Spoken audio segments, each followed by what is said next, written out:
Just got out of the meeting with the team, so addressed a few things, and now looking forward and moving on to New Orleans. So with that, gladly answer any of your questions. From the standpoint of J.C. Horn and his snap count, do you think that you will kind of expand that as the games go along? Or 100%. That'll naturally happen. That was his first game back. You want to work him right back in there and get him up to speed. And I think that he's recovered nicely. So I do see that happening. What sort of feedback did he give you guys after having played that game, maybe after the game or today? I think he has some natural soreness, just like everybody does, but he's in good spot.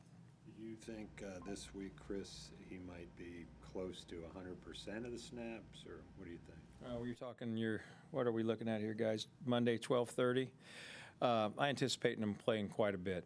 I really do. What happened with Burns? He implied that he said that somebody said something they shouldn't have said. Have you gotten any deeper into that, and is that something that you'll send to the league? Yeah, we've talked about it. We've addressed it, and to be quite honest with you, I'll just keep it with Brian and I. Would you send that to the league at all? What was said? We'll go through the proper channels on all that stuff right there. But the one thing, he's one of our really good players. He wishes he didn't do that. I wish he wouldn't have done that.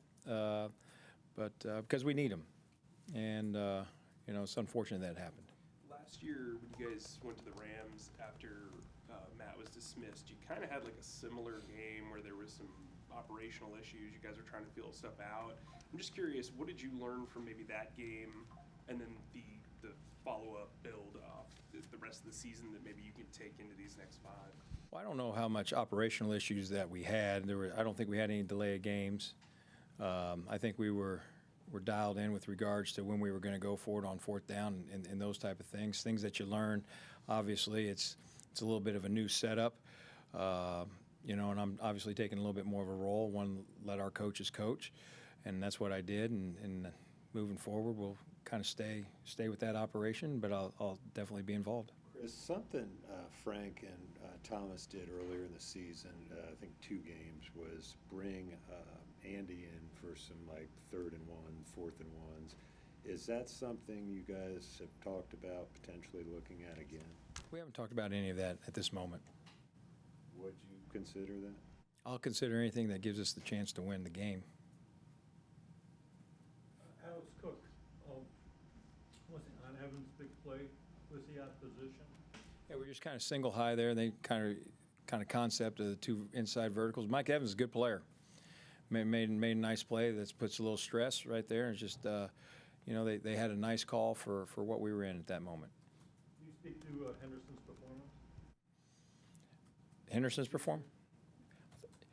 I think him kind of coming back, I think he's kind of working himself back in a little bit, and so I think just like all our players trying to improve and get better, I think he's in that same boat. From an offensive line standpoint, obviously there have been issues with pass protection all season. How much do you attribute that to 5 starting left guards, 6 starting right guards, when you do have the 3 constants in there? No, I mean, that's real. That is. Coach Campen does a great job with our guys. I got a lot of confidence in those guys. But I kind of also look at it kind of like the punt team also. When you have a bunch of different people coming and going, it does make it harder. That's not you don't use it as an excuse. But we played 2 new guards on the inside. They had some good plays. There's going to be some plays that they want back, and hopefully we just kind of keep getting better. I know I kind of say the same thing all the time, but it's so true. I mean, when you're 1-11, you're looking to get better, obviously. Where do you think you got better yesterday? I think the thing that I was pleased about was when we got down 11, the wheels didn't come off of the cart. And it kind of, maybe for a second, and we said, hey, guys, there's 11:28 left on the clock. There's a lot of football left. Let's just kind of keep chopping wood. It might not be the prettiest. That's okay. Well, let's keep playing, give ourselves a chance. And the kids did that. I mean, you get the 4th down conversion. which was a great throw and catch. You get Shark up the sideline right there for the big play. You score. You go for the 2-point. It doesn't look good. They make a mistake with a penalty. We flush it, and then we get the 2-point play, and now you're within 3. So maybe it doesn't always look the sexiest, but it was effective, and we were doing it, and we gave ourselves a chance. Then defense goes out and stops. We give ourselves a chance in the last drive to go down and either tie it or win the game. So I was proud of the guys in that area that we were trying to find a way to win the game and not just saying, oh, well, we're down by 11. This is the same old movie. I remember that we won't hear from Thomas Brown till Thursday. By then, you guys will be preparing for the Saints. Can you share a little bit of insight on the decision to pass on that 3rd and 1 and 4th and 1? The third down play, that's your kind of play action right there, which I think it's a good play. We're getting our good quarterback on the move, stressing a little bit in a situation where you're basically asking why didn't you run the ball. So now you go play action, and to give, like I say, a run pass option, and then the second one. We didn't have a motion there to kind of clean the picture up. But, I think if we convert there, respectfully, you're probably not asking the question. We did not convert, so I do get the question. But I have no problem with the calls there. I got a lot of confidence in our guys, and we didn't get it done. When you reference the possibility of the wheels coming off the cart, why do you feel that hasn't happened? Because, as I said, you can handle things two ways, either with character or compromise. I believe in those guys in that room. I just, if you're going to be a pro, you're going to do things right.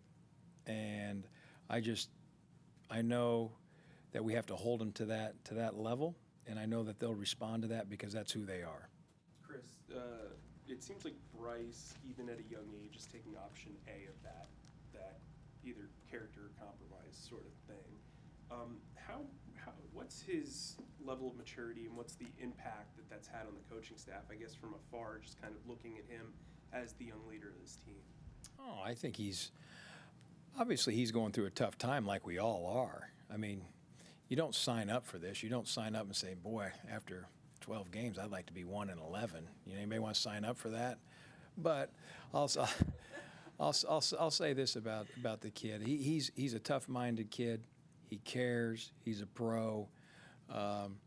I think this is helping him mature even faster than probably what you would think, and he's going to be just fine. He's a good football player and a great person. So I think those qualities right there are going to allow him to be really good in this league. How are you and the team dealing with the frustrations that's mounting? That Brian said a lot of that was what led to him kind of exploding yesterday. How do you deal with that internally during the week to get players through it? Well, I think it's real simple. I mean, what happened there is when you get frustrated, sometimes guys try to make plays because they're pressing, and I talk about being loose. I say you got to let things happen for you, not to you. And when you start letting things happen to you, those are the things that come up. And the nice thing about that is really deep down, if you step away, you're the one that controls all that. So that has to be a mindset. I'll be honest with you. I went into yesterday's game, and I said to myself on probably Thursday night as you're playing the game, I said, well, this should come down. Let's get it to the fourth quarter. Eddie's going to need to make a kick to win this thing, and let's go. And when we got the ball back there at the end of the fourth quarter, I said, okay, just what I anticipated. So you're in a very calm state. I think you have to think those things through and play it over and over again, and then that way it does allow you to play loose, and because you've already experienced where you're at. Throughout the week, several guys referenced your ability to interject humor as a way to really just sort of ease the tension. Where does that come from? Not really, for sure. The official asked me if I needed anything yesterday. I think he was concerned about me being, first interim game for the Panthers. I told him I was a little hungry, could use a double cheeseburger. But I don't know. I mean, once again, it goes back. I know this is a business. I got it. But just as you guys have a job to do, I would assume that your job is fun, that you enjoy going to work. Mine has to be the same way, and I think that's just how you approach it. How would you grade your first game as interim coach? Well, we lost, so not good. I guess you're really only graded by wins or losses, so that's why I have to keep it right there. Did you I guess Parks came down, Jim Caldwell was upstairs. How'd you like the operations of it? It was good. I thought the communication on the headsets was really good. Just getting information and being able to tell Thomas, hey, we're right here at second down. Hey, if you get the ball, this drive, if it ends at 4th and 2, we're going for it. So you can plan accordingly. Or as you're getting down there in the goal line, I think the first one we had to kick the first field goal, we had already elected that if this ball's inside the 3, we're going. And those type of things. So it was really good. It's nice to have Coach Caldwell, Coach Capers, those guys up top. I mean, that's a lot of experience, a lot of successful experience, and that's comforting for me. Who was your kind of replay eyes in the sky yesterday? That's George Lee on the first challenge there. We thought that it was, here's what I thought, and I'll just go ahead and be completely honest. We thought it was a catch, thought he got his elbow down, knew it was close, but I think the key was there. We had the wind at our back in the first quarter, and I knew that weather was coming. So I wanted to keep extending the drive so that if the weather obviously got bad, that if the track was going to change, maybe you got an early lead to help you. And so that's why we threw it early.